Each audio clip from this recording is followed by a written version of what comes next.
Mes frères et mes sœurs, que Dieu vous bénisse. Nous sommes très heureux, nous sommes très allègres et reconnaissants envers le Seigneur. Avec nous est notre Mère. Gloire à Dieu.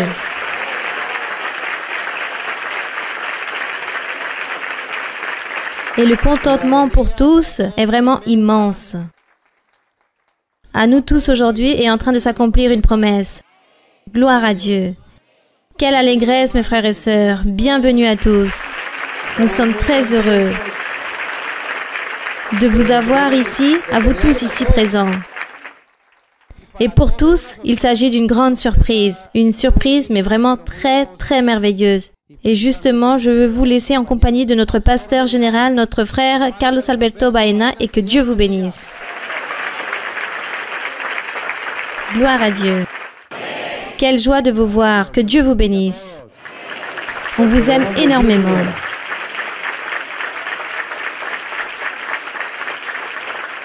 Qui sont ceux qui donnent la gloire au Seigneur? Qui sont ceux qui aiment le Seigneur? Qui sont heureux aujourd'hui? Bien, béni soit notre Seigneur. Vous pouvez vous asseoir, s'il vous plaît. Nous avons aussi nos frères d'Hollande. Je voudrais que vous puissiez lever vos mains. Ceux qui sont nés ici en Hollande, levez vos mains, s'il vous plaît. Si vous pouvez vous mettre debout et lever vos mains, car notre sœur Marie-Luisa veut tous vous voir. Ici, les frères et sœurs, ah, c'est merveilleux. Un fort applaudissement pour tous nos frères et sœurs. Et que Dieu vous bénisse. Nous vous apprécions énormément. Nous vous aimons profondément. Il y a aussi des frères et sœurs, des personnes qui proviennent de l'Inde, qui sont nés en Inde. Si vous pouvez vous lever, où sont-ils ceux qui viennent de l'Inde? Levez vos mains. Parfait. Que Dieu vous bénisse. Un grand applaudissement pour notre sœur. Il y a aussi des frères et sœurs de Suriname. Si vous pouvez vous mettre debout, la sœur provient de là-bas. Un fort applaudissement pour notre sœur. Que Dieu vous bénisse. Il y a aussi des frères et sœurs de Curaçao. S'il y en a, si vous pouvez vous mettre debout, la sœur vient de Curaçao. La sœur aussi. Que Dieu vous... Ah, il y en a plusieurs. C'est très beau. Si vous pouviez écrire sur un bout de papier les noms des églises d'ici d'Hollande. Oui, pour pouvoir vous mentionner. Et que vous pouviez vous mettre debout à la fois. Où sont les frères et sœurs de Rotterdam? Ceux de Rotterdam, oui, s'il vous plaît. Les frères de Rotterdam. Les frères de la Hadia.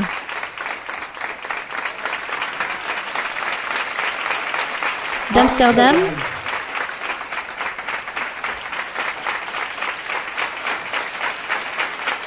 Eindhoven.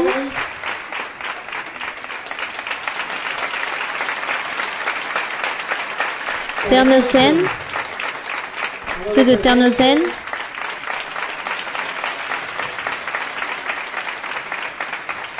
Et des autres pays. Je ne sais pas de où vous pouvez venir. Mettez-vous debout aussi pour qu'on puisse vous applaudir. Ah, c'est merveilleux. Ah, il y a ceux de France aussi. Il y a un grand groupe qui proviennent de France. Ils sont là-bas avec le drapeau de France. Là-bas à droite. Y a-t-il d'autres pays? De Suisse, de Londres, d'Angleterre, d'Allemagne. Où sont ceux d'Allemagne? Waouh, il y a une grande communauté. Très bien. Ceux de Belgique, où sont-ils? Ceux de Belgique. Et d'où encore? D'Italie? Ceux d'Italie, très bien, c'est très beau. Où encore? De la Colombie aussi? Bien, de Colombie. D'Autriche?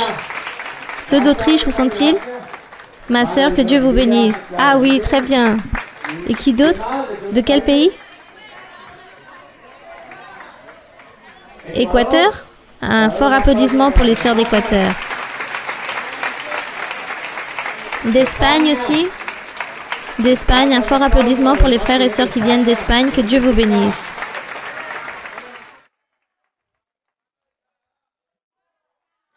Du Canada? Portugal, vous avez dit? Portugal aussi, ah très bien, bravo. Ceux qui proviennent du Portugal, combien de croyants y a-t-il à Lisbonne? Combien êtes-vous à Lisbonne? Celle-ci est la communauté du Portugal, n'est-ce pas?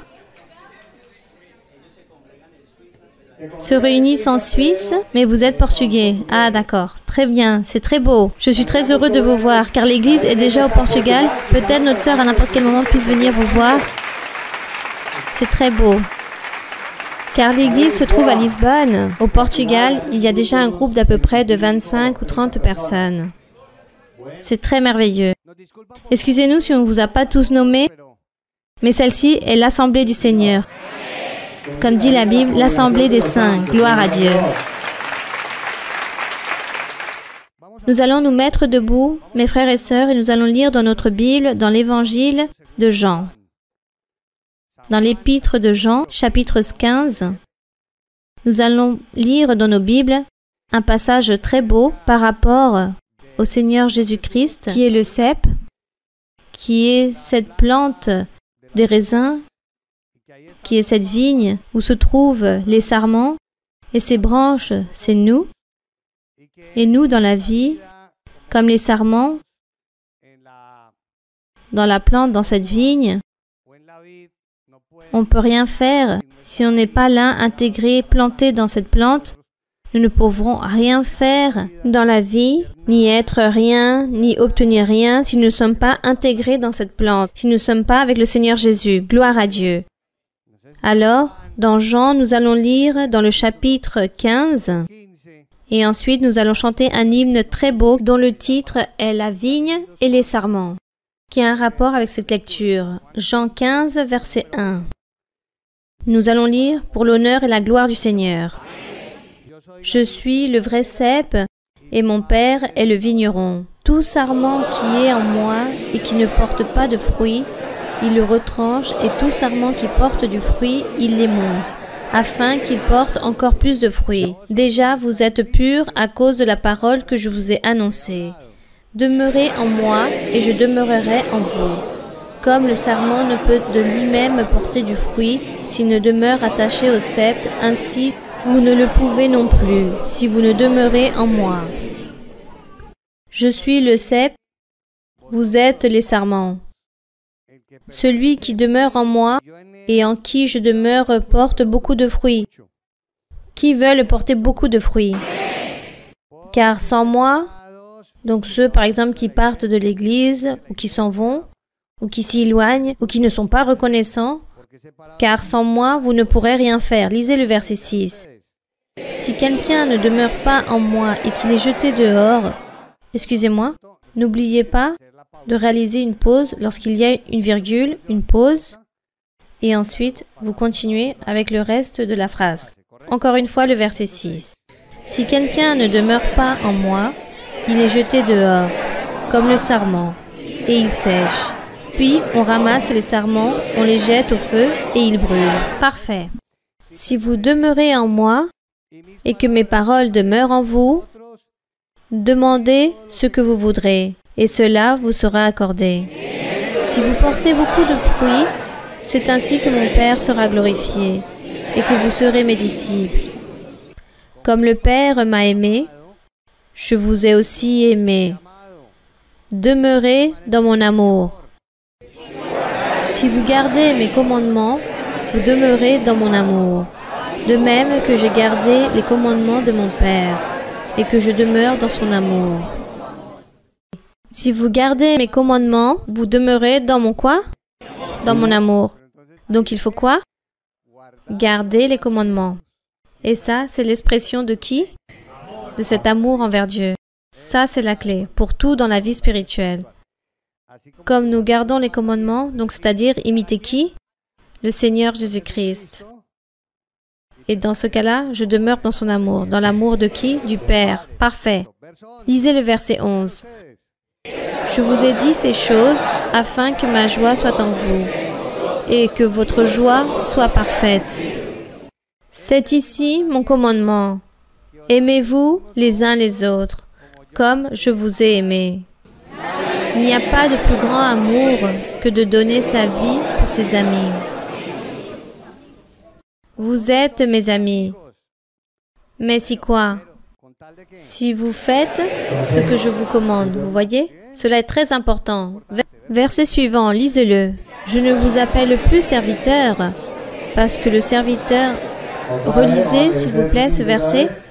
Je ne vous appelle plus serviteur, parce que le serviteur ne sait pas ce que fait son maître, mais je vous ai appelé ami, parce que je vous ai fait connaître tout ce qu'il fait, j'ai appris de mon Père. Voilà ce qui se passe ici. Nous recevons des informations privilégiées, des informations réservées qui viennent des cieux. L'étude biblique, gloire à Dieu. Des secrets aussi de ce que Dieu a enseigné à l'Église, à notre sœur Marie-Luisa, durant plus de 50 ans. Quelle bénédiction, n'est-ce pas? Il faut valoriser cette bénédiction. Verset 16. Ce n'est pas vous qui m'avez choisi, mais moi, je vous ai choisi et je vous ai établi afin que vous alliez quoi? Et que vous portiez du fruit. Et que votre fruit quoi? Demeure afin de ce que vous demanderez quoi? Au Père, en mon nom, il vous le donne. Ça aussi, c'est la clé, c'est la condition que lorsque nous prions, Dieu quoi? Nous écoute. Ça, c'est ce qu'il y a de plus beau. C'est ce que nous avons vécu, cela ou pas? Et en plus, nous prions, et ici en prophétie, le Seigneur dit, tu es en train de me demander pour cela et je vais te l'accomplir. Et je pense qu'après cela, il n'y a plus rien de plus dans la vie.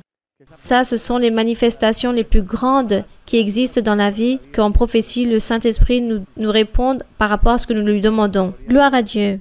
Finalisez avec le verset 17.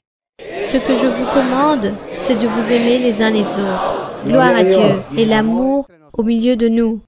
Cet amour aussi, nous devons tous nous aimer. Vous ne pouvez pas dire cette personne ne me plaît pas, non. Ou tout le monde doit vous plaire. Nous devons donc aimer tout individu. Gloire à Dieu. Vous pouvez vous asseoir, mes frères et sœurs. Bon, merveilleux le Seigneur.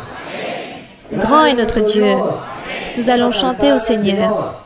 Comme je vous l'avais dit, cet hymne très merveilleux qui a un rapport avec ce que nous venons de lire, l'hymne 213, le cep et les sarments. Nous allons donc le chanter, nous allons nous rappeler de chaque phrase que nous venons de lire, qui se trouve dans la Bible.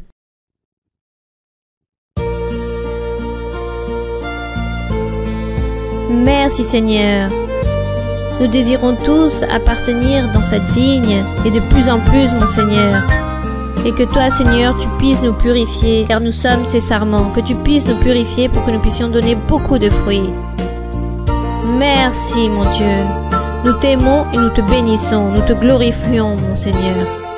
Nous voulons donner beaucoup de fruits, au 100% et plus encore. Gloire à Dieu.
Mucho fruto y sea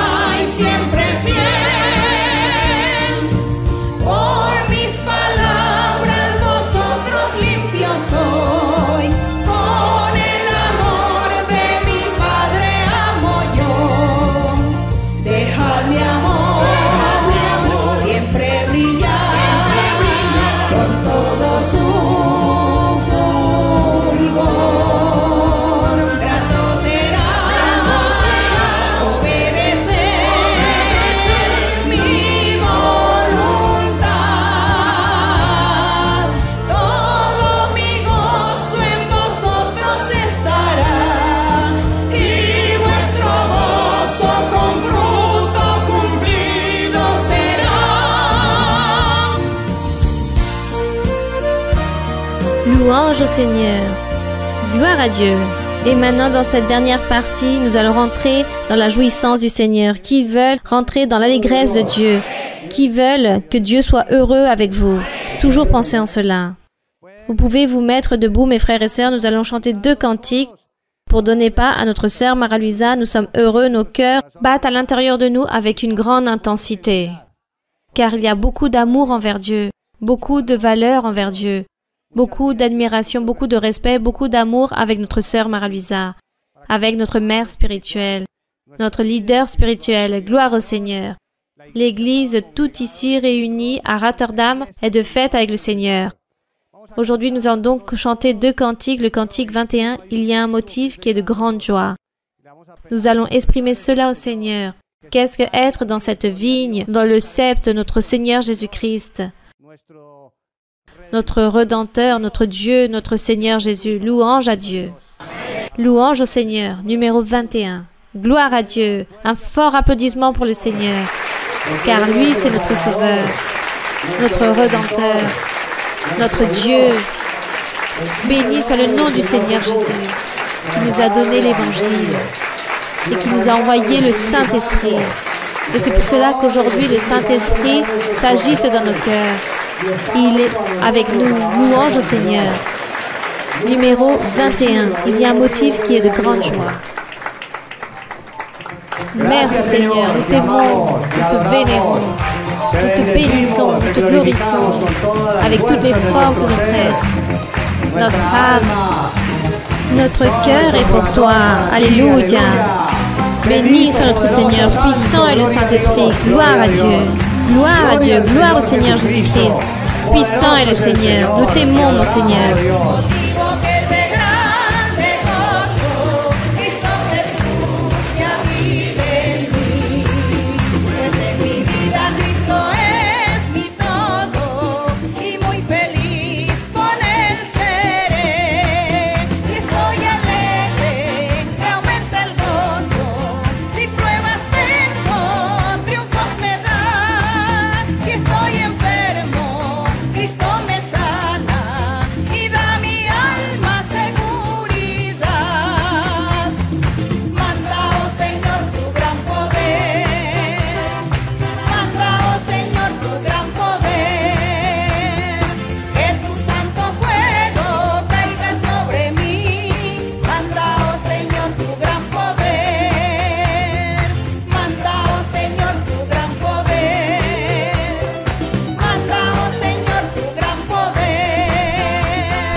Qui sont ceux qui donnent la gloire au Seigneur? Qui sont ceux qui sont heureux avec notre Dieu?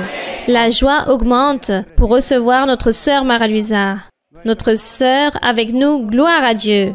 Merci Seigneur pour cette bénédiction si belle. Gloire au Seigneur.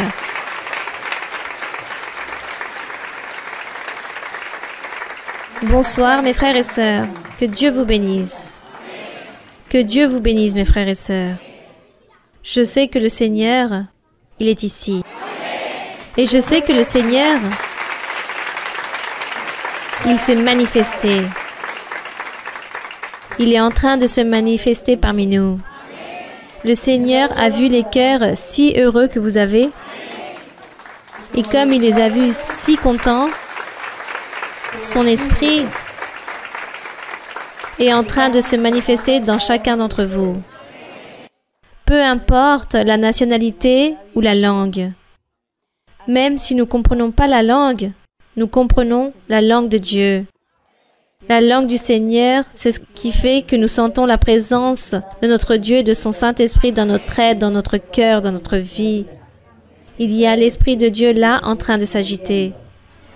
Alors cela nous remplit d'une grande satisfaction. Et ainsi, très rapidement, je voudrais profiter du temps pour que nous puissions méditer en le Seigneur. Vous pouvez vous asseoir. Méditons en le Seigneur. Car réellement, la présence du Seigneur se ressent. Du moins, moi, j'ai senti la présence du Seigneur durant toute la réunion. Et je pense que vous aussi.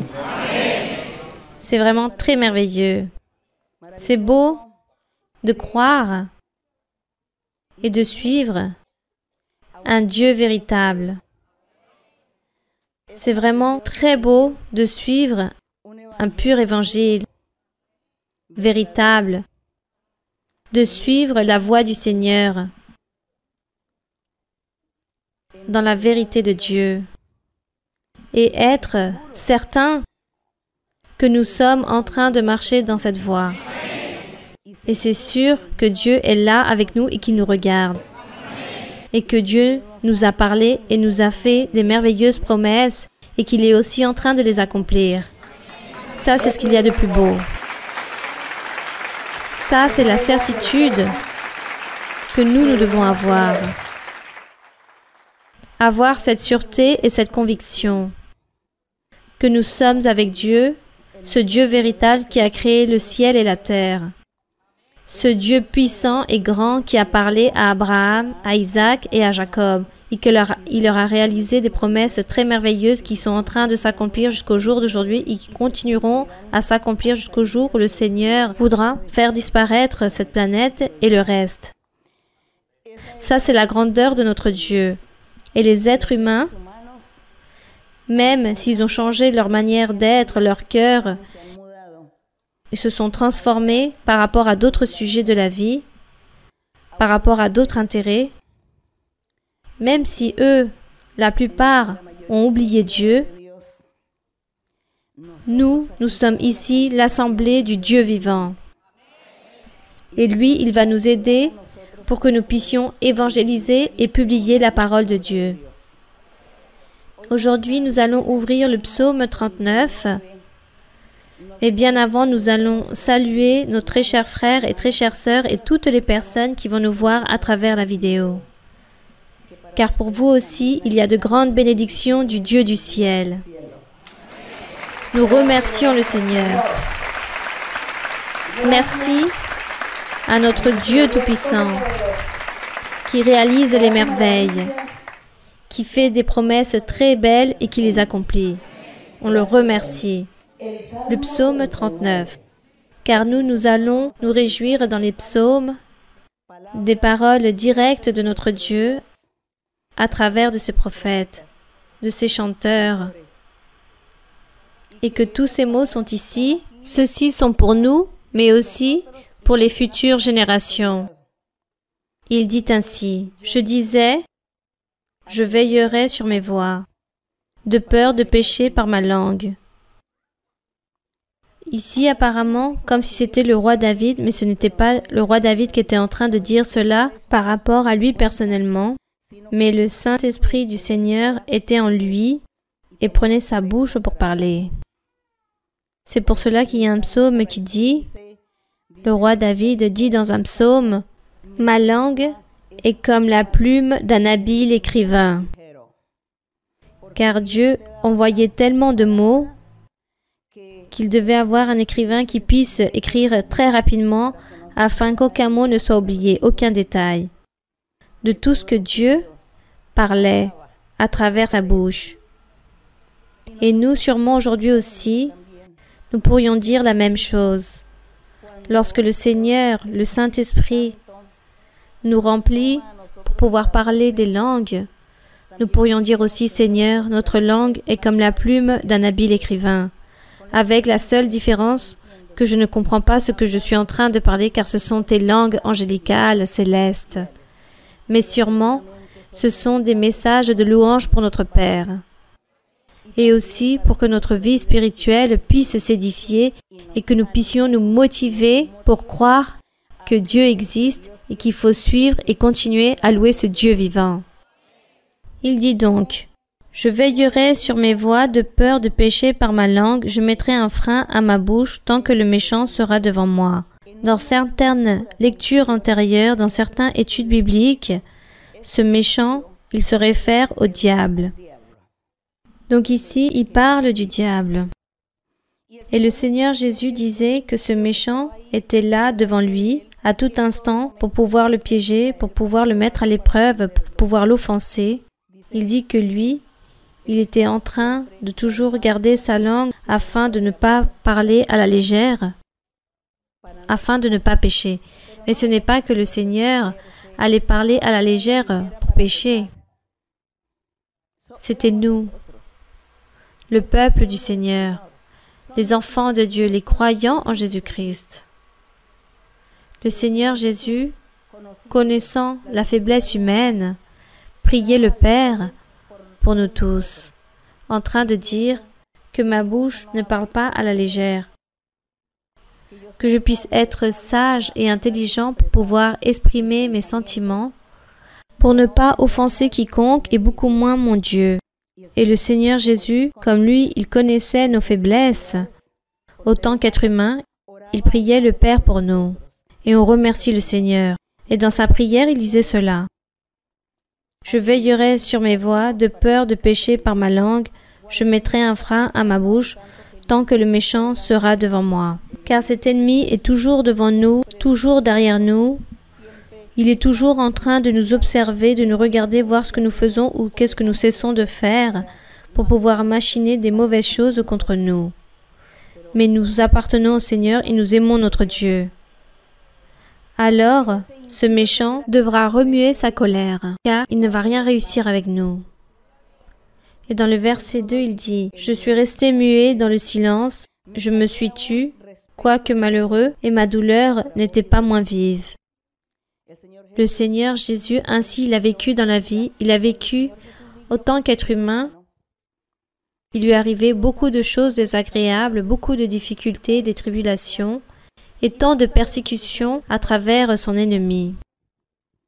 Mais le Seigneur savait que cette persécution et cette souffrance que lui, il était en train d'affronter sur le moment même, était son peuple, son Église, ses croyants, qui un jour allaient vivre cette même douleur, cette tribulation, cette persécution.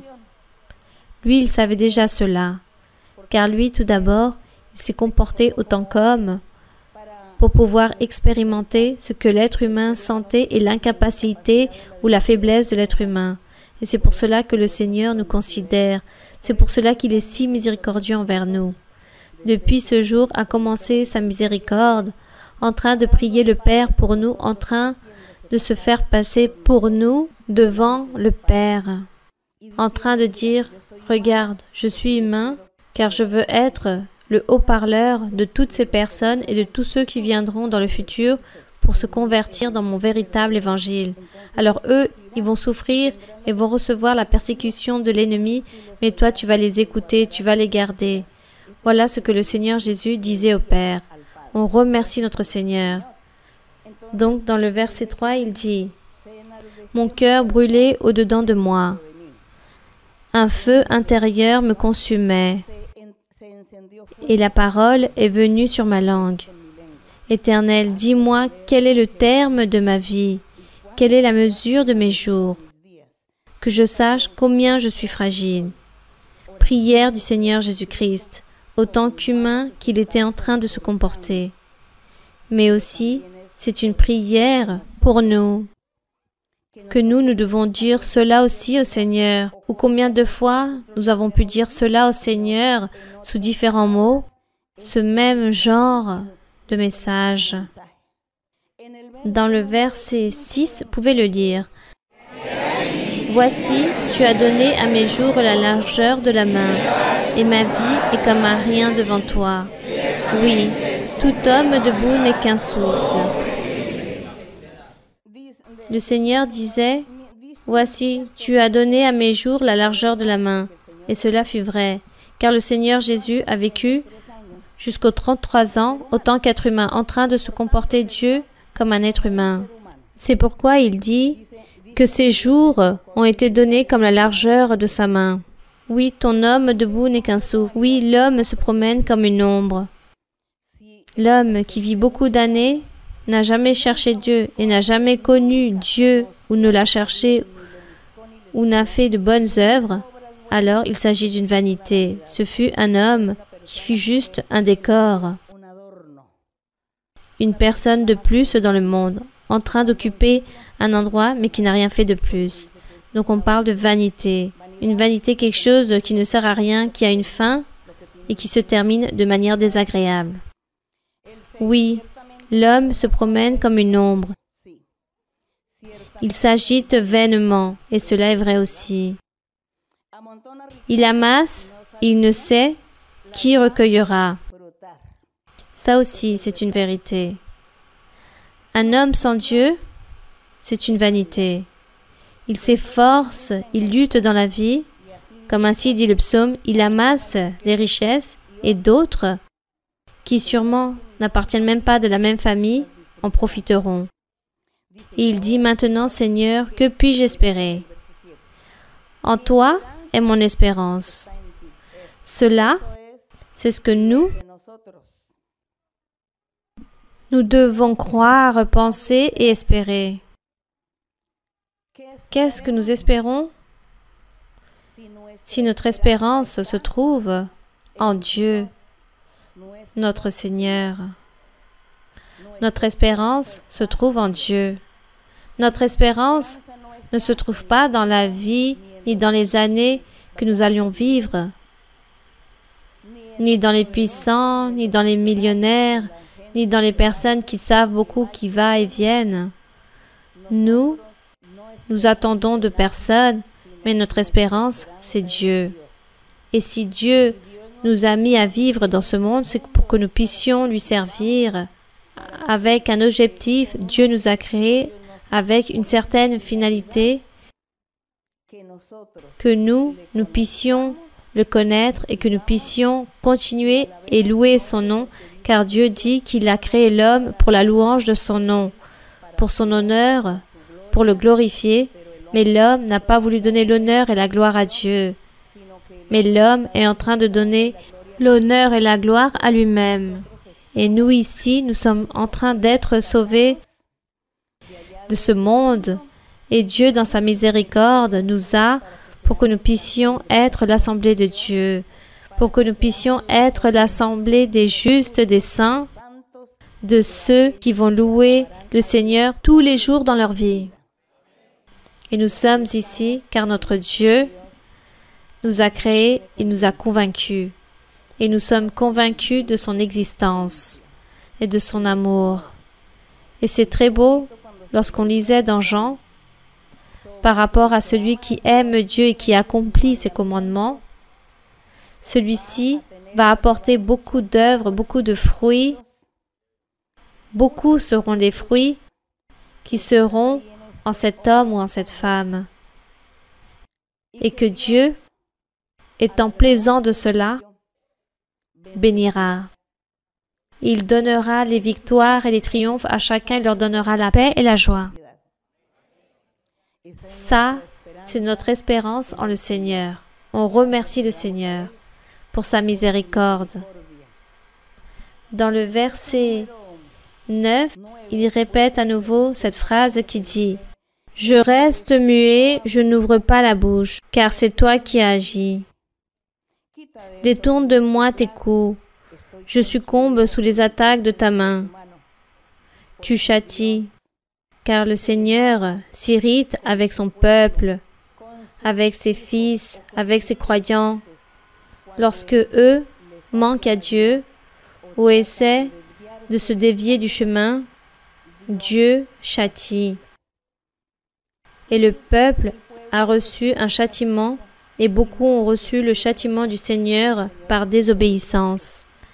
Et le Seigneur Jésus, en train de prendre la parole pour tous, est en train de leur dire qu'ils doivent enlever ce châtiment. Il dit, « Détourne de moi tes coups, je succombe sous les attaques de ta main. » Cela a vécu le peuple d'Israël et cela souffriront ceux qui, dans l'Évangile, se convertissent à Dieu et prennent des décisions de suivre le Seigneur et reviennent en arrière ou dévient leur chemin, alors le Seigneur châtiera très durement. Mais nous avons la prière de notre Seigneur, car il plaidait pour nous. Il était en train de plaider en notre faveur, ou pour ces désobéissants peut-être. Et il leur dit, « Je succombe sous les attaques de ta main. » Mais on remercie le Seigneur, car le Seigneur dit, « Le Père, lorsqu'il aime son Fils, il le réprimande, il lui donne des coups. » Là, nous voyons un Père qui aime, il a châtié son Fils. Lui étant innocent, mais comme il était en train de porter tous nos péchés de tous nos ancêtres, de nous-mêmes et des personnes futures, alors le Seigneur a reçu tous ses coups. Mais aussi, nous voyons et nous trouvons dans un psaume lorsque Dieu fait une promesse très merveilleuse au Seigneur Jésus et il lui dit, « Et tes fils ?» Il dit, « Je bénirai tous tes fils de tes fils. » Ces fils qui croient dans l'Évangile pur et servent le Seigneur en train d'accomplir tous les commandements du Seigneur, sa parole. Et le Père répond au Seigneur, « Et si tes fils transgressent, abandonnent ma loi, reviennent en arrière, deviennent rebelles, obstinés, et ne veulent plus suivre le droit chemin, alors le Père lui dit, « Si tes fils abandonneraient mes voies, je vais les punir à coups de bâton. Mais toi, je ne vais pas te ôter les promesses que je t'ai faites. De toi, je ne vais pas éloigner ma miséricorde, car ma miséricorde continuera pour toujours. Car je t'ai dit que j'allais bénir et que tu allais être père de plusieurs nations, et qu'il y aura beaucoup de nations et que l'Église allait s'établir avec des personnes provenant de différents lieux du monde, mais sous le nom du Seigneur Jésus-Christ et de son véritable évangile. » Alors le Père lui dit, « Je serai toujours en train de bénir et eux, ils continueront à être mon Église. Mais si l'un de ses fils pêche et me manque, je vais le châtier très durement à coups de bâton. » C'est pour cela que nous savons que notre Père est un Père d'amour. C'est un Dieu d'amour, mais c'est aussi un feu qui consume. C'est un Dieu d'amour pour les fils obéissants, pour ceux qui obéissent. Mais c'est un Dieu qui a un feu qui consume pour ceux qui sont désobéissants. Et c'est pour cela que nous sommes ici et que chaque jour, nous sommes en train d'apprendre le chemin, lire la Bible, car il y a beaucoup de richesses dans la Bible, il y a tellement de richesses. Dieu nous enseigne ici les bonnes manières de vivre devant lui. Il nous enseigne comment nous devons faire les choses chaque jour de notre vie pour ne pas nous éloigner, pour ne pas être désobéissants et pour que le Seigneur ne puisse dire de nous qu'il a souffert pour nous de manière vaine. Au contraire, nous allons dire, nous sommes ici, Seigneur. Ici est le fruit de tous tes sacrifices, de tout ce que tu as fait, Seigneur. Nous sommes ici, nous t'aimons avec tout notre cœur et avec toute notre âme. Lisez donc le verset 11. Tu châties l'homme en le punissant de son iniquité. Tu détruis comme la teigne ce qu'il a de plus cher. Oui, tout homme est un souffle. Donc nous remercions notre Dieu, car lui, il châtie, car il nous réprimande. Il nous exhorte. Cela veut dire qu'il nous aime. Mais nous devrions être des enfants obéissants, des enfants soumis. Pourquoi cherchons-nous qu'il aille nous châtier ou nous donner des coups de bâton?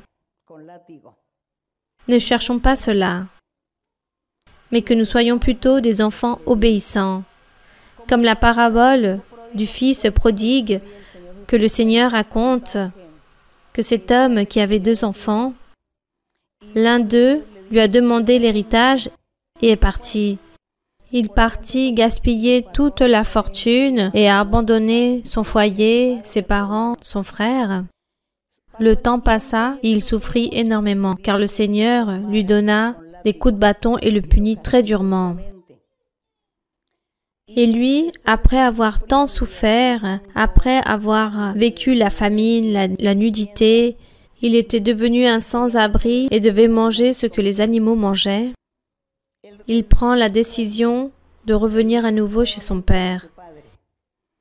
Et lorsqu'il revint chez lui, son père était heureux de le revoir, car son fils était parti depuis des années. Le père, de la même joie, a réalisé une fête, un banquet, un festin pour recevoir son fils. Et le fils qui vivait avec son père s'est attristé, était un peu jaloux et disait « Mais toi, tu m'as jamais fait une fête comme celle-ci, avec un si grand festin comme celui-ci. Et moi, j'ai toujours été avec toi, j'ai été fidèle à toi, j'étais obéissant, je t'ai respecté, je t'ai valorisé. Et lui qui t'a tout volé, toi tu lui réalises cette fête. Lui, il lui a parlé en étant jaloux. Mais le père lui répondit, « Tout ce que j'ai est à toi. »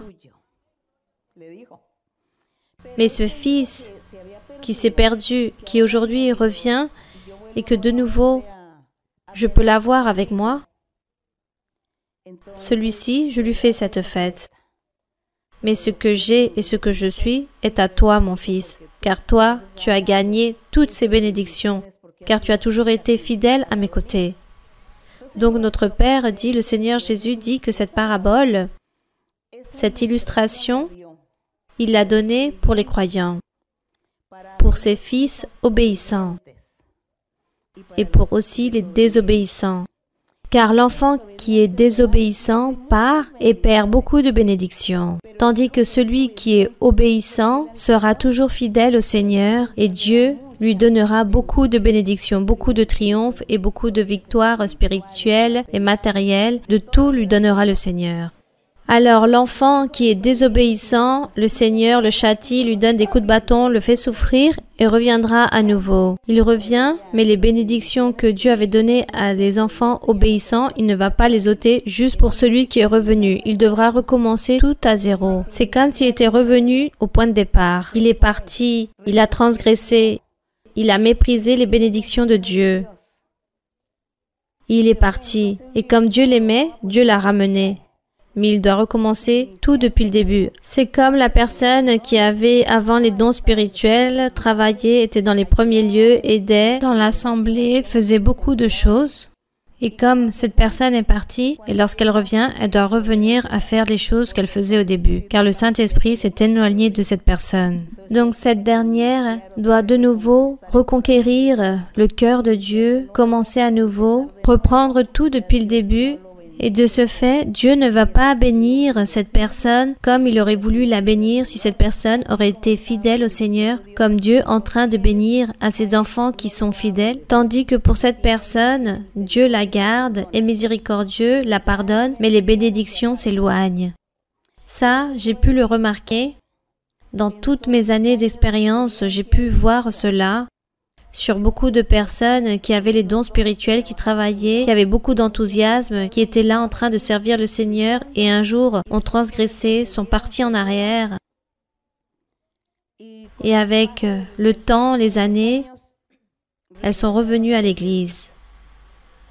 Ces personnes sont revenues. Et ces personnes, je les ai trouvées à nouveau et me disent, je suis revenue à nouveau, car j'ai beaucoup souffert. Et comme j'ai beaucoup souffert, j'ai demandé à Dieu pardon et je suis là à nouveau. Je félicite la personne, mais j'observe la personne, je commence à faire un suivi en cette personne. Mais les bénédictions ne sont plus pareilles. La personne lutte pour obtenir ce qu'un jour elle a peut-être obtenu, mais c'est très difficile. La personne parfois ne peut même pas l'obtenir, mais elle reste là dans l'assemblée, mais sans avoir ce privilège que Dieu avait déposé en elle. Ça, j'ai pu le voir. Et c'est pour cela que je me rappelle beaucoup de cet enfant prodigue, comme il est arrivé à cet enfant prodigue. L'enfant est revenu, a profité d'une fête, car le père l'a vêtu, lui a décoré avec plein de bijoux et a fait plein de choses ce jour-là. Mais tout l'héritage et tout le reste était à son fils qui a été fidèle. Voilà ce qui arrive, mes frères et sœurs. C'est pour cela, ceux qui ont les dons spirituels, ceux qui aspirent à servir le Seigneur, faites attention. Ne vous laissez pas mener par les pièges du méchant. Vous savez à qui je me réfère. Qui est ce méchant? Donc nous allons donc continuer ici. Le verset 12. Écoute ma prière, Éternel, et prête l'oreille à mes cris. Ne sois pas insensible à mes larmes, car je suis un étranger chez toi, un habitant, comme tous mes pères. Le Seigneur Jésus était en train de rappeler au Père que lorsque Abraham est parti de sa terre, de sa famille, est parti à un lieu inconnu, Dieu par la suite introduit le peuple d'Israël là-bas, au Canaan. Tous étaient étrangers et habitants dans ce territoire, et Dieu avait fait tellement de promesses qu'il allait les bénir, que de cette terre allait couler du lait et du miel en abondance, des bénédictions et de la joie dans tous les aspects.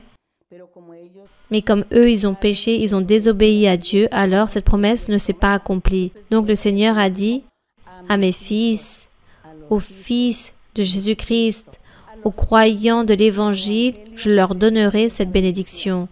Et eux, ils seront dans cette terre promise. Ils seront dans la terre de Canaan spirituelle en train de profiter de ce lait et du miel, l'œuvre merveilleuse du Saint-Esprit. Les dons spirituels et merveilleux et la paix que Dieu nous donne. C'est cela, car il ne s'agit pas que du Saint-Esprit et les dons spirituels. C'est la paix et la joie que Dieu nous donne à notre être. Cette joie et ce bonheur d'être avec Dieu. Donc le Seigneur a dit, pour eux est la terre promise. Mais ici il dit, car je suis un étranger chez toi, un habitant comme tous mes pères. Détourne de moi le regard et laisse-moi respirer, avant que je m'en aille et que je ne sois plus. Oui, merci Seigneur Jésus-Christ, car tu as parlé au Père, car il dit qu'ils étaient des étrangers et qu'ils n'ont pas accompli dans les choses physiques son Église, du côté spirituel, cette Jérusalem spirituelle, ce peuple de Dieu spirituel, cet Israël spirituel. Qui sommes-nous? Le Seigneur Jésus, dans sa prière au Père, a prié pour nous, pour que nous puissions lui dire aujourd'hui, oui, nous étions étrangers, pas dans la manière physique, mes ancêtres, oui, mais aujourd'hui je suis là. Donc nous sommes devant ta présence. Nous sommes devant toi. Et toi, tu vas nous garder afin que nous n'allions pas périr. Nous n'allons pas mourir. Car la promesse que Dieu a faite au Seigneur Jésus-Christ fut que son Église allait continuer jusqu'à la fin et que les portes de l'enfer n'allaient pas le vaincre. C'est pourquoi il dit, « Détourne de moi le regard et laisse-moi respirer avant que je m'en aille et que je ne sois plus. » Ainsi est la promesse. Seigneur, tu vas nous bénir et tu nous as déjà bénis. Et ça, c'est l'Église et nous sommes devant le Seigneur. Et le Seigneur Jésus, ses prières n'ont pas été des paroles en l'air, car tout ce qu'il a fait a été parfait et le Père l'a écouté. Et nous remercions le Seigneur, car au milieu de tous ces messages, de toutes ces paroles si merveilleuses que le Seigneur exprime au Père céleste, nous aussi, nous pouvons en prendre note et nous disons cela à notre Père céleste. Car nous disons, comme nous sommes les enfants du Seigneur, alors nous aussi nous disons directement au Père, tout cela pour que lui, jamais il nous abandonne, pour que lui, il puisse toujours nous aider et nous donner les forces, la puissance, la conviction, la sûreté, pour que nous aussi nous puissions résister et affronter les choses mauvaises, l'ennemi, et continuer vers l'avant pour avancer et progresser chaque jour dans notre vie spirituelle. Et que nous puissions ainsi avoir cette capacité de réprimander l'ennemi et ne pas nous laisser tenter par lui, ce méchant, notre ennemi. Et nous remercions notre Père pour toutes ses bénédictions. Lui, il veut que nous soyons fidèles à lui, fidèles jusqu'au jour de notre mort. que nous puissions être de bons enfants. Non ces enfants capricieux, désobéissants qui s'en vont, comme il est arrivé à cet enfant prodigue, mais que nous soyons des enfants sincères et loyaux. Qu'un jour le Seigneur puisse nous dire que nous sommes des serviteurs fidèles, qu'il puisse nous dire « bons serviteurs » parce que tu as été fidèle en peu de choses et tu recevras beaucoup. Et dans ces peu de choses, que nous ayons, que notre vie puisse être dédiée à notre Dieu. Voilà, ça c'est le peu que nous pouvons donner au Seigneur, car nous n'avons pas plus. Et on remercie notre Dieu, car nous sommes ici et je félicite tous autant que vous êtes, car je vois qu'il y a différentes nationalités. Et à vous tous, Dieu est en train de vous regarder avec des yeux d'amour. À tous, Dieu est en train de vous bénir dans vos âmes, dans vos êtres. Car lui, il ne fait pas exception de personne. Car lui, il regarde, ce sont des cœurs. Vos cœurs, de vous tous ici présents. Car comme nous disons, le monde est petit.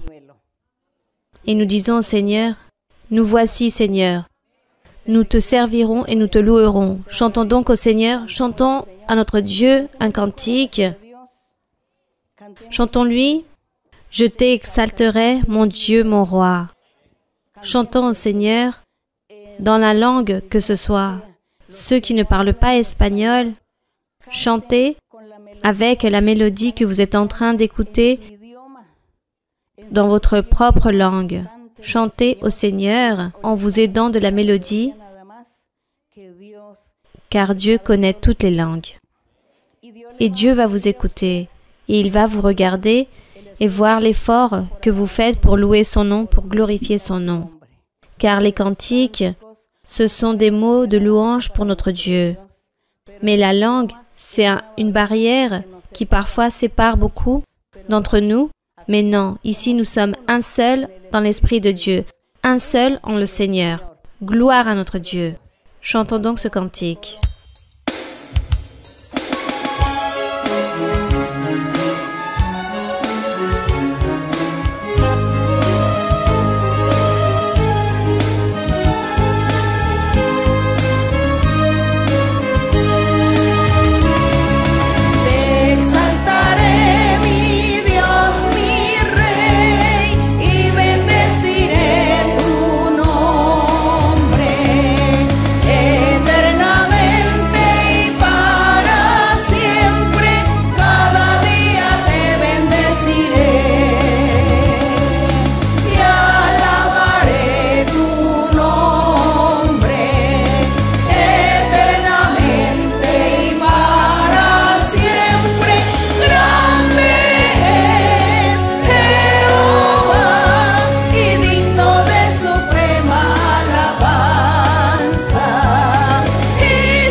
Seigneur.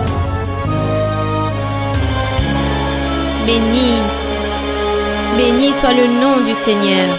Béni soit le nom de notre Dieu. Vous pouvez vous asseoir et nous allons donc maintenant commencer avec les questions. Que Dieu vous bénisse, ma sœur. Ma sœur, je voudrais vous poser une question de la Bible par rapport à la dîme. Je vais donc lire dans Luc 21. Jésus, ayant levé les yeux, vit les riches qui mettaient leur offrande dans le tronc. Il vit aussi une pauvre veuve qui y mettait 2 petites pièces. Et il dit, « Je vous le dis en vérité, cette pauvre veuve a mis plus que tous les autres, car c'est de leur superflu que tous ceux-là ont mis des offrandes dans le tronc. Mais elle a mis de son nécessaire tout ce qu'elle avait pour vivre. » Ma sœur, moi j'ai un doute, car moi je veux dîmer et je veux le faire de manière correcte, avec tout mon âme, avec mon cœur, avec sincérité. Et il s'avère que mon époux me donne une somme d'argent dans le mois pour que je puisse réaliser les courses, disons les achats concernant la nourriture. Et moi, cet argent, une partie, je suis en train de dîmer, mais je n'ai pas dit tout cela car j'ai l'impression que je suis en train d'offenser le Seigneur et je voudrais que vous puissiez me donner un conseil. Merci, ma sœur. Non, vous n'êtes pas en train d'offenser le Seigneur car il s'agit d'une personne qui ne va pas à l'église. Et comme il s'agit d'une personne qui ne va pas à l'église, alors Dieu, disons que lui, il approuve ce que vous faites ou les stratégies que vous utilisez pour plaire à Dieu. Alors, continuez à prier Dieu et lui demander que votre époux, un jour, puisse venir connaître Dieu et puisse se convertir, qu'il puisse chercher et croire en Dieu. Demandez cela au Seigneur. Et vous dites, Seigneur, ce que je suis en train de faire ne me plaît pas, mais je dois le faire, car toi, tu sais que si je lui dis tout cela, il va m'interdire. Alors, aide-moi, et le Seigneur est puissant. Pour lui, il n'y a rien d'impossible, et un jour, Dieu vous aidera et changera cette situation. Continuons. Bonsoir, ma sœur. Bonsoir, ma sœur, que Dieu vous bénisse. Amen. Ma sœur, la question que je veux vous poser, si vous me le permettez, nous savons que lorsque nous sommes en train de prier pour obtenir un enseignement, le frère dit toujours « Prions pour les cœurs qui sont plongés dans les ténèbres ».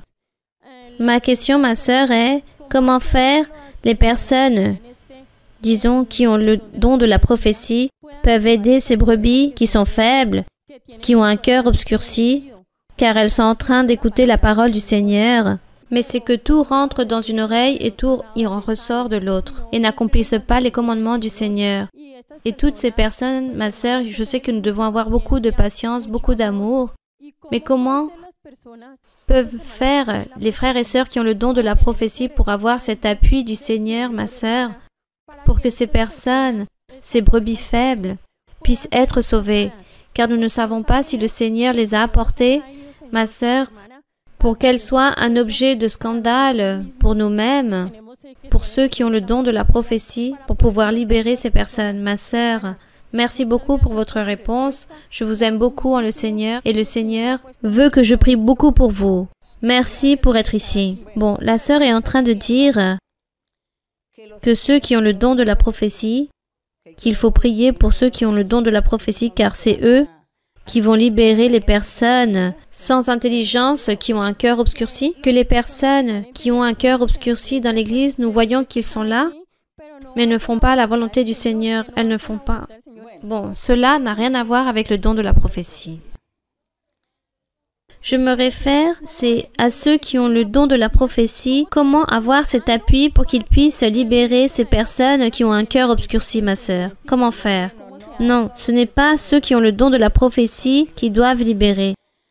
Ceux qui ont les dons de délivrer, le don de libérer, de chasser les démons, de chasser les mauvais esprits, de chasser les maladies ou de sorcellerie, d'envoûtement.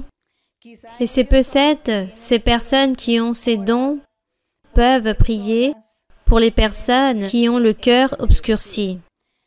Nous savons que le cœur, ce n'est pas les pensées. Les pensées, c'est une chose, tandis que le sentiment vient du cœur.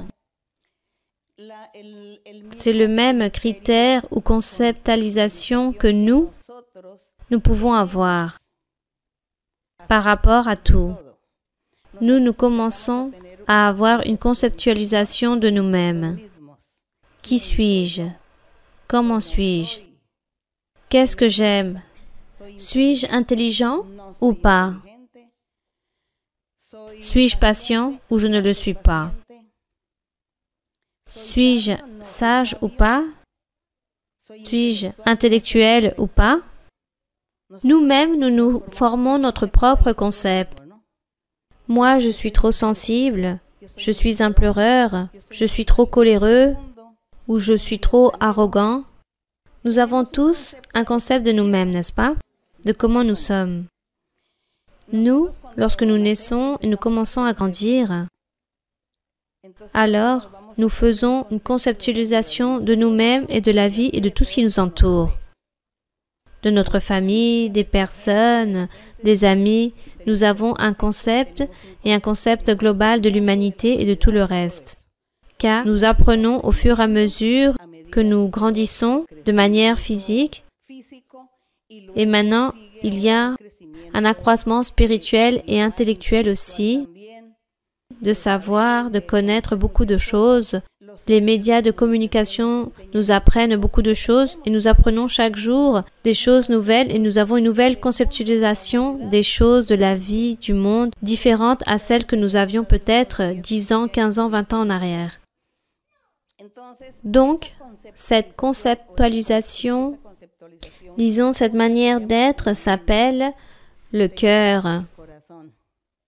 C'est pour cela qu'on dit que Dieu a écrit ses commandements dans notre cœur ou dans notre tête. C'est la même chose. On dit qu'avant, il avait écrit cela sur des tables de pierre et aujourd'hui, il écrit sur la table qui est dans notre cœur ou dans notre tête. Ça, c'est la conceptualisation que nous avons de nous-mêmes et des autres. Ce n'est pas les pensées. Les pensées, c'est autre chose. Donc, la sœur demande, qui peut imposer les mains pour pouvoir changer un cœur obscurci? Alors, qu'est-ce que signifie avoir un cœur obscur ou une pensée obscure? Maintenant, nous pouvons faire la différence. C'est lorsque quelqu'un, disons que nous sommes en train d'apprendre de Dieu. Comme je vous ai dit, chaque jour qui passe, nous faisons une conceptualisation des choses et connaître plus de choses. Nous apprenons plus pour pouvoir comprendre beaucoup de choses. Donc les choses de Dieu aussi, il faut les comprendre. Et lorsqu'il y a des personnes qui ont un cœur obscur, les personnes ne comprennent pas les choses de Dieu. Elles écoutent par là et ensuite les choses ressortent de ce côté. Et du coup, les choses n'arrivent pas à atteindre le plus profond de leur être, disons de leur cœur. La connaissance de Dieu n'arrive pas jusqu'à eux et c'est pour cela que eux ils ne font pas la volonté de Dieu. Car ces personnes ne comprennent pas, qu'elles n'analysent pas, elles n'examinent pas, elles ne discernent pas, elles n'approfondissent pas, elles ne digèrent pas. Pourquoi? Parce qu'elles n'y arrivent pas. Parce que leur cœur, leurs pensées sont obscures pour les choses de Dieu, pour cette partie spirituelle du Seigneur. Donc pour cela, nous avons besoin que l'Église, il y ait des frères et des sœurs avec le don de délivrance, qu'ils puissent chasser les démons, les mauvais esprits, car ces cœurs obscurs, ce sont des démons qui possèdent les personnes. Ces mauvais esprits viennent demeurer en ces personnes pour les perturber psychologiquement et les empêchent de réfléchir et de comprendre les choses. Ce n'est pas juste ceux qui ont le don de la prophétie, car ceux qui ont le don de la prophétie, leur travail, c'est prophétiser. C'est se laisser utiliser par Dieu pour que Dieu puisse parler à travers de la bouche de cette personne aux autres. Mais ça, il s'agit aussi du travail des autres personnes qui puissent avoir ce don de libérer, de délier et de faire toutes ces choses. Et là, il s'agit d'un travail qui concerne tout celui qui veut servir le Seigneur. Bien, continuons avec une autre question. Mes frères et mes sœurs, bonsoir, que Dieu vous bénisse. Ma sœur Maralusa, bonsoir et bienvenue ici en Hollande. Je vous aime en le Seigneur, c'est une promesse du Seigneur accomplie. Mon frère Carlos Alberto, je vous aime aussi beaucoup en le Seigneur. J'ai une grande admiration vers vous et un grand respect. Je viens d'Équateur et j'espère un jour qu'en Équateur, il puisse avoir aussi des gouverneurs comme vous, mon frère. avec cette grande capacité que Dieu vous a donnée pour pouvoir appartenir au gouvernement et être à l'avant ou présenter et partager ce mouvement que nous tous nous connaissons, le mouvement politique Mira. Ma sœur Maraluisa, j'ai une question dans Colossiens 3.3, mais si vous me le permettez, je vais lire à partir du verset 1. Oui, Colossiens 3.3. Si vous me le permettez, je vais lire à partir du verset 1. Oui. La parole du Seigneur dit ainsi. Si donc vous êtes ressuscités avec Christ, cherchez les choses d'en haut, où Christ est assis à la droite de Dieu. Affectionnez-vous aux choses d'en haut et non à celles qui sont sur la terre, car vous êtes morts et votre vie est cachée avec Christ en Dieu. Ma question se base dans le verset 3, lorsqu'il dit « Car vous êtes morts et votre vie est cachée avec Christ en Dieu ». Quelle profondeur spirituelle a ce verset si aujourd'hui nous sommes en train de le vivre ou nous devons le vivre? Ou que devons-nous faire pour que notre vie soit cachée avec Christ en Dieu? Merci beaucoup ma sœur pour votre réponse. Et que Dieu vous bénisse. Ici, il dit que les personnes, lorsqu'elles se convertissent au Seigneur, car il dit « Si donc vous êtes ressuscités avec Christ, cherchez les choses d'en haut, les choses spirituelles où se trouve Christ, assis à la droite de Dieu, affectionnez-vous aux choses d'en haut, aux choses spirituelles. Posez votre regard dans les choses du Seigneur et non sur celles de la terre, du monde, de tout ce qui finit. Car vous êtes morts. Vous êtes morts pour le monde, pour le péché. Maintenant, votre vie est cachée avec Christ. Votre vie est cachée avec le Seigneur. Car nous sommes en train de vivre ici dans le monde, nous sommes en train de vivre ici au milieu de tant de personnes, de tant de péchés, de tant de méchanceté. Cependant, nous ne laissons pas contaminer, car nous ne sommes pas en train de faire ce que les gens font. Nous passons par le côté, car nous sommes cachés, car le Seigneur nous protège, nous garde, afin que nous péchons pas, afin que nous ne tombons pas dans ce piège pour ne pas être contaminés. Voilà ce que veut dire lorsqu'il dit que votre vie est cachée avec Jésus-Christ. Mais il donne ce conseil de continuer vers l'avant. Vous avez ressuscité, soyez fermes, persévérez, luttez pour que réellement tout cela s'accomplisse dans votre vie, que vous puissiez permanêtre cachés avec le Seigneur, cachés au péché, à la méchanceté, au monde, à l'iniquité.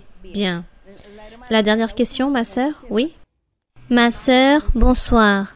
Bienvenue. Je me réunis ici dans la réunion de Rotterdam. Je suis très récente et je vous remercie, ma sœur, car j'ai appris à vous valoriser ainsi que le sens de la Bible. Ce n'est pas un luxe, mais une doctrine pour notre vie et un accroissement spirituel. Si vous me le permettez, je vais vous poser une question dans le livre de Exode 20, 5, 6. Oui? Exode 20, 5, 6. Oui, ma sœur. Je peux lire, ma sœur? Oui, oui. Tu ne te prosterneras point devant elles, et tu ne les serviras point, car moi, l'Éternel, ton Dieu, je suis un Dieu jaloux, qui punit l'iniquité des pères sur les enfants jusqu'à la 3e et 4e génération de ceux qui me haïssent. Ma sœur, ma question est sur les malédictions qui se génèrent de génération en génération. Je voudrais que vous puissiez, comment pourrais-je vous poser la question?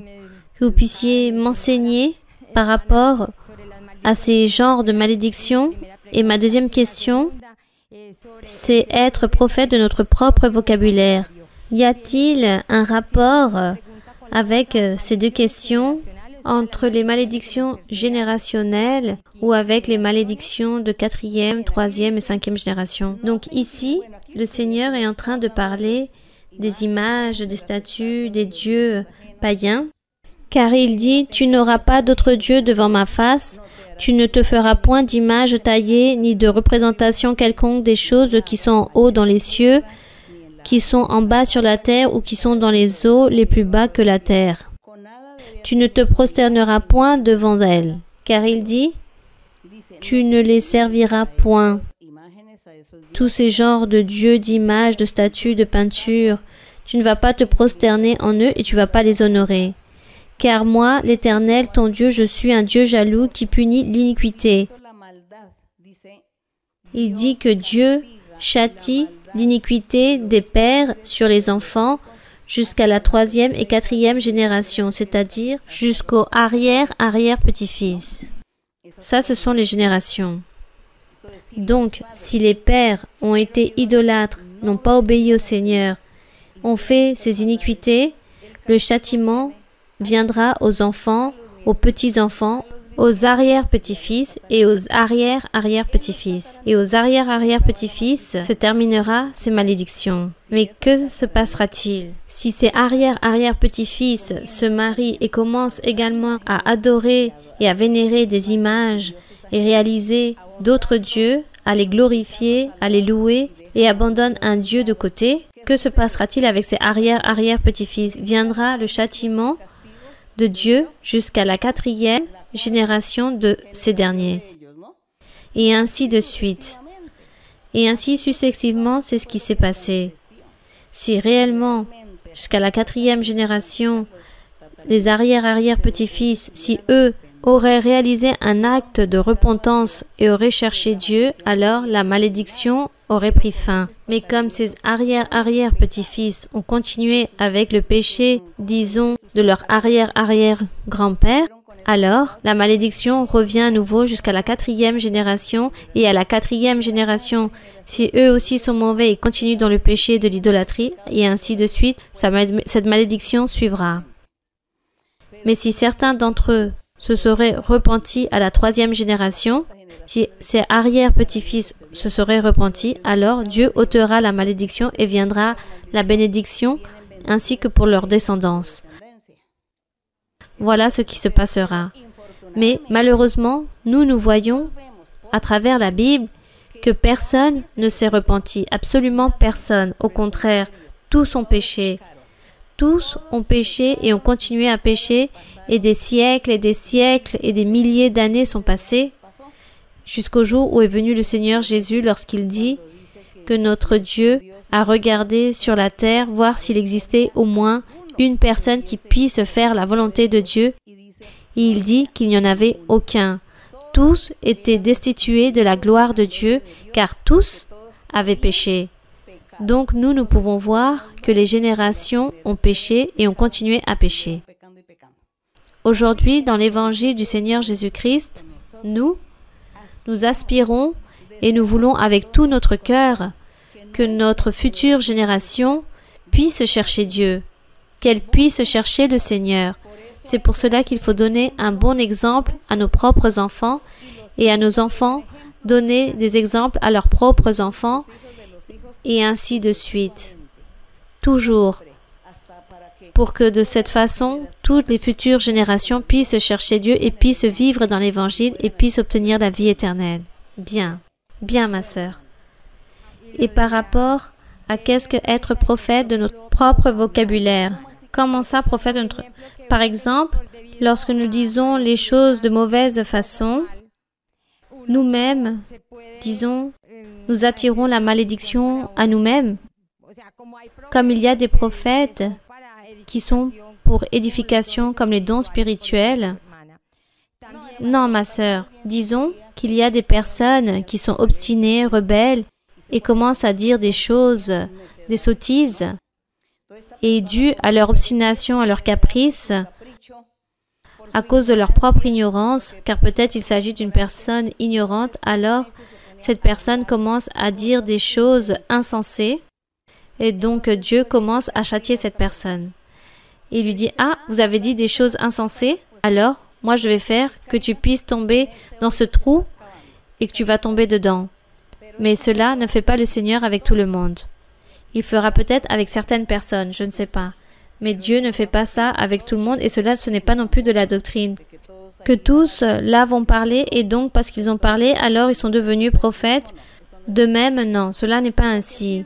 Par contre, ce que Dieu enseigne, ce que le Seigneur Jésus-Christ dit dans la Bible, que les hommes ne parlent pas en disant des sottises. Le Seigneur a dit que les hommes ne parlent pas en disant des sottises, car à cause de leurs propres sottises, ils vivront les conséquences de leur obstination, de leur sottise. Alors ne pas dire ces choses, car un jour, ces derniers tomberont dans leur propre erreur. Par exemple, un jour, un homme insensé dira « Ah, qu'un éclair tombe sur moi et qu'il me brûle, qu'il me tue, n'est-ce pas? Car il y a des personnes qui disent ainsi. Qu'un éclair me touche, ou que le train puisse m'écraser et que je puisse me tuer, et ainsi. Car ça, ce sont des choses que les personnes parlent de manière insensée, et cela déplaît à Dieu. Et en disant ces choses-là, alors, les choses arrivent. Voilà ce qui peut se passer. Mais ce n'est pas que la personne soit prophète. Mais c'est parce que la personne a parlé des choses insensées, alors les choses se produisent de la façon comme elles ont été dites par le fait de parler sans réfléchir. Et le Seigneur Jésus donna aussi ce conseil, de se garder des mots insensés. Voilà ce que disait le Seigneur. Bien. Nous allons donc maintenant prier le Seigneur. Nous allons chanter au Seigneur un cantique. Quel cantique voudriez-vous que nous chantions au Seigneur? Chantons, celle-ci est l'Église du Seigneur. Le 155, nous allons chanter au Seigneur et ensuite nous allons prier. Mes frères et mes sœurs, je vais prier pour les maladies, les sorcelleries, les malédictions. Je vais prier pour les nécessités, les besoins que vous avez, les difficultés. Bon, le Seigneur m'a dit, priez et dans la prière générale, je vais soutenir et je vais être dans chaque personne pour que les personnes puissent comprendre que lorsque nous sommes en train de prier, vous puissiez vous aider et vous puissiez clamer le Seigneur, déposer votre main sur le cœur ou lever vos mains.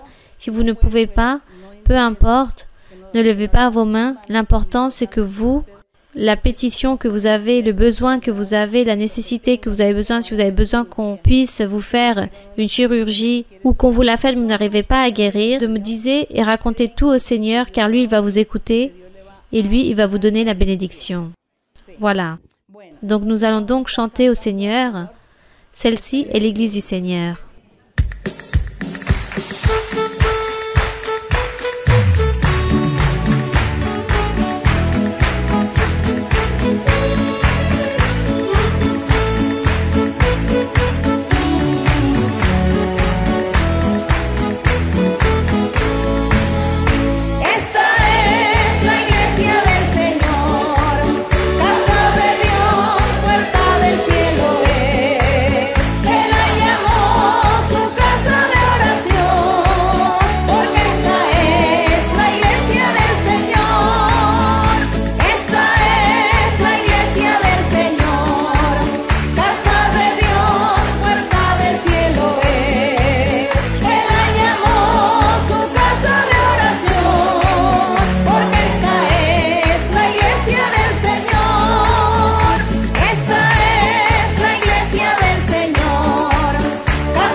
Béni soit mon Père Saint, Père Céleste.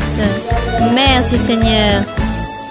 En ce moment, Seigneur, nous sommes devant ta présence en train de te remercier pour cette étude biblique, mon Seigneur, pour la lecture et pour l'analyse de la Bible, pour tout ce que tu nous enseignes, pour tout ce que tu nous donnes, mon Seigneur, car tu nous éclaircis beaucoup de choses, tu nous enseignes beaucoup de concepts. Car toi, Seigneur, au fur et à mesure que le temps passe, au fur et à mesure que les jours passent, il y a beaucoup de choses qui changent dans beaucoup d'endroits. Mais toi, Seigneur, tu es le même. Tu es celui qui nous enseigne, qui nous accompagne de ta main comme des enfants et nous te remercions, Seigneur, car tu as eu cette miséricorde envers nous. Et tu as eu tant de patience envers nous, Seigneur. Tu es miséricordieux. Tu nous tolères beaucoup de choses, mon Seigneur. C'est pour cela, Seigneur, que nous prions et nous te demandons que tu puisses nous enseigner, que tu puisses nous guider et que tu puisses nous accompagner toujours de ta main. Ne nous abandonne pas, mon Père Saint, mais accompagne-nous de ta main pour que nous puissions arriver à cet endroit, pour arriver à ce but, pour pouvoir obtenir les promesses que nous vous souhaitons, les promesses que tu nous as réalisées, que toutes les promesses puissent être accomplies dans notre vie. Car En arrivant à ce but, Seigneur, nous pourrons profiter de tes bénédictions spirituelles, de tes promesses merveilleuses. Aide-nous, Seigneur, pour obtenir ta bénévolence, pour obtenir ta sainte volonté en nous, ton amour, mon Seigneur. Ôte de nous, Seigneur, toutes ces charges, tous ces liens et tous ces empêchements qui ne permettent pas que nous puissions nous accroître spirituellement. Ôte tout lien et toute malédiction. Détruis, Seigneur, l'œuvre de l'ennemi, l'envie de l'ennemi contre nous. Ôte, Seigneur, les pièges, les tromperies, les tentations, la puissance de l'ennemi. Et libère, Seigneur, libère les âmes, chacun d'entre nous. Tends ta main, Seigneur, et que tu sois en train de libérer, de purifier chacun d'entre nous, d'ôter tout mauvais esprit, ôter tout mauvais esprit de chacun des corps, car il y a des esprits immondes, impurs dans le cœur des personnes, Seigneur, et toutes ces choses-là font que les personnes ne puissent réfléchir ou avoir des pensées sensées. Ces êtres souffrent dans la vie et tu le sais, mon Seigneur. Je te demande que tu puisses tendre ta main miraculeuse et que tu puisses être là en train de guérir, en train de délier toute maladie physique, psychique et en train d'ôter toutes ces maladies incurables. Toutes ces maladies incurables, que tu sois, Seigneur, en train d'ôter tout mauvais esprit qui demeure ou qui lie les enfants, les personnes âgées. Détruis cette œuvre de l'ennemi, cette envie de l'ennemi, et ôte toute chose mauvaise. Donne la paix, la joie, l'allégresse, la guérison, pour que toutes tes promesses puissent s'accomplir. Que toi, Seigneur, tu puisses libérer tous ceux qui sont captifs, donner la vue aux aveugles, l'ouïe à ceux qui sont sourds, et dans tous les aspects spirituels et matériels que tu sois en train de purifier, libérer. Merci, mon Père Saint, pour ta miséricorde, pour nous écouter, pour écouter nos prières, nos clameurs. Merci, Seigneur, pour écouter nos suppliques. Merci, Éternel Dieu, au nom glorieux de Jésus-Christ, ton Fils aimé. Et que tu sois, Seigneur, en train de bénir chaque homme, chaque femme, chaque enfant. Bénis-les et garde-les dans le chemin du retour. Donne-leur la bénédiction. Donne-leur la guérison. Et que le salut puisse être donné à chacun d'entre eux. Aide, Seigneur, ceux qui vont se repentir, qu'il y ait de la sincérité en chacun d'entre eux, que tous puissent te louer, puissent te chercher avec tout leur cœur, qu'ils puissent te louer et aimer ton nom, qu'ils puissent glorifier ton nom, car tu es digne, mon Seigneur, tu es digne de toute louange et de toute gloire, tu es digne des louanges, mon Seigneur. C'est pour cela, mon Seigneur, je te demande, au nom glorieux de Jésus-Christ, que ta main toute-puissante, que ta main, Seigneur, puisse les remplir de bénédictions, en train d'accomplir chacun de leurs vœux. Regarde toutes les nécessités qu'ils ont, que tu puisses donner chaque besoin de leur cœur. Seigneur, que tu puisses être en train de rendre joyeux leur cœur, leur vie, en train de donner le bonheur à chaque personne, en train de les prospérer, en train d'ôter l'envie de l'ennemi. Donne le pouvoir à tes enfants, donne-leur le pouvoir à tes fils, donne-leur cet appui, donne-leur cette autorité, donne-leur la doctrine, des enseignements, l'intelligence, la sagesse, la connaissance, donne-leur un cœur nouveau, pur, rempli de ta vérité. Utilise, Seigneur, des hommes et des femmes pour publier ta parole. Utilise des hommes et des femmes pour prêcher ta parole, ton message. Utilise-les, Seigneur, en train de réaliser des miracles, des prodiges. À ceux à qui tu as donné les dons d'imposer les mains, donne-leur cet appui de grande façon. Enseigne-leur la doctrine, mon Seigneur. Donne à chacun l'intelligence pour qu'il puisse comprendre ta doctrine, ta parole, pour que chacun puisse vivre la droiture dans leur vie spirituelle. Béni soit ton nom, louange à ton nom. Merci, mon Seigneur. Les louanges sont pour toi. Envoie le pouvoir de ton Saint-Esprit, mon Seigneur. Envoie les dons spirituels et baptise avec ton Saint-Esprit et donne-leur les dons spirituels. Ôte les sorcelleries et les envoûtements ainsi que les malédictions qu'il y a en chacun d'entre eux. Enlève tout mauvais esprit, tout esprit impur qui sont dans les enfants de cet autisme. Libère-les, Seigneur. Donne-leur la foi à leurs parents, cette foi suffisante pour qu'ils puissent te clamer. Qu'ils puissent te clamer et puissent croire que toi, tu vas les libérer et que tu vas les purifier. Enlève le doute et la peur, Seigneur, ce manque de confiance, l'incrédulité. Bénis tous ces endroits, tous ces lieux, Seigneur, toutes ces personnes et aide chacun d'entre eux pour qu'ils puissent évangéliser. Aide les frères et sœurs avec les langues pour que eux aussi puissent prêcher dans leur langue et puissent faire que le message puisse atteindre tout cœur.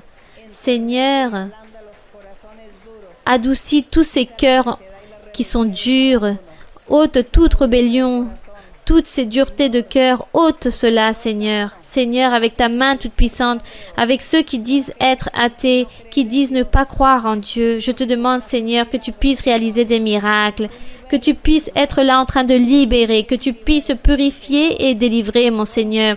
Romps toutes ces pensées et tous ces cœurs endurcis, obscurs, Seigneur. Donne-leur, Seigneur, la connaissance, l'intelligence, la sagesse. Merci, mon Père. Merci, Seigneur. Merci au nom glorieux de Jésus-Christ, ton Fils aimé. Amen. Et que l'honneur et la gloire soient pour notre Dieu, mon Seigneur. Toma por favor mi mano, Señor, contigo quiero ir, con sangre aquí pagaste por mí, te quiero hoy servir, anhelo poder lo malo vencer y en santidad vivir.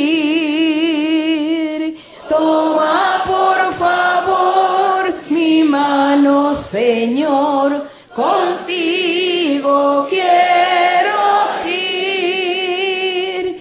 Toma por favor mi mano, Señor, contigo quiero ir. Con sangre aquí pagaste por mí, te quiero hoy servir. Anhelo poder lo malo vencer y en santidad vivir. Toma por favor mi mano, Señor, contigo quiero ir. Merci à notre Dieu. Que l'honneur et la gloire soient pour le Seigneur. Que Dieu vous bénisse. Que Dieu vous bénisse énormément. Merci beaucoup. Et de grandes salutations là-bas dans tous les endroits. Un grand bonjour pour toutes les assemblées et tous ceux aussi qui n'ont pas pu venir. Un grand bonjour pour vous tous et que Dieu vous bénisse énormément. Merci.